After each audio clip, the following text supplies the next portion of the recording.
What we know is that trauma is unequivocally the number one basis of what we know to be human illness. I mean, it's staggering what we have come to learn. And almost any time you have the word itis after something, colonitis, etc., itis implies inflammation. Inflammation is primarily unmetabolized stress biochemicals. Whenever there's trauma, there's stress biochemicals. Cortisol, adrenaline, noradrenaline, catecholamines, all that's pulsing through your body. If you don't care for that, I'm not saying it's poison, but it's for a purpose to move you in the midst of danger. But unmetabolized, it almost becomes a poison that we have seen clearly related to many different kinds of cancers, heart disease, diabetes, arthritis, etc.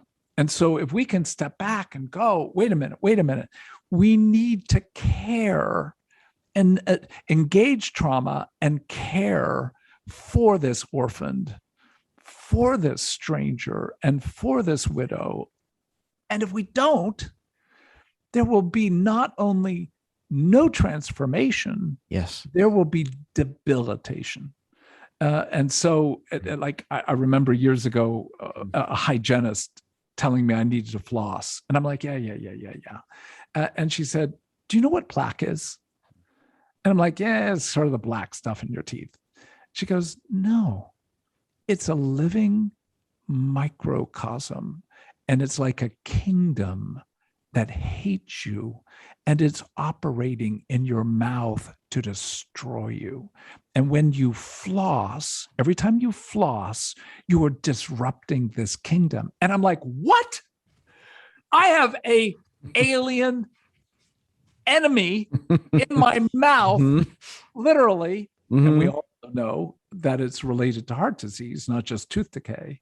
And every day that I floss, I'm doing warfare. Okay, this changes.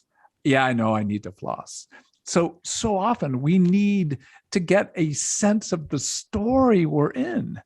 I need to know my story, but I need to know the story I'm in. And in that sense, the larger work here is, look, you were made by God to be a priest, to be a prophet, to be a king or a queen. And what Kathy and I do in the book Redeeming Heartache is we link these. When you engage the orphan, you become much more tender and able to engage story like a good priest. When you name and engage how you have felt strange and weird and not part of, it actually increases your ability to be a good prophet. But if you can own where you've been widowed, then you can become a person committed to creating goodness on behalf of others, like a king or a queen. So our wounds become the momentum to become who we're meant to be. And if we can see that the calling of us, the calling is to be like Jesus. Yeah. Well, what's Jesus? Well, Jesus was the perfect priest and prophet and king. So if I have categories of, well, what does it mean to be a priest, to be a prophet, to be a king? Those are ancient terms, not particularly useful in our, democracies, but nonetheless, they give an indication of, well, I'm supposed to be a storyteller and hearer like a priest. I'm meant to be a truth committed disruptor of every structure, personal and collective, that is unjust, like a prophet.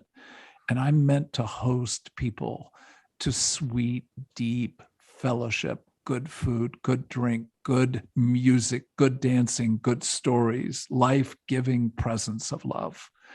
And if I have that, then I can look at my wounds and be able to say, hell no, I will not let evil actually have ascendancy and power by the way I continue to protect myself. And heaven, yes, I want goodness for myself, but I also want goodness for you and for us.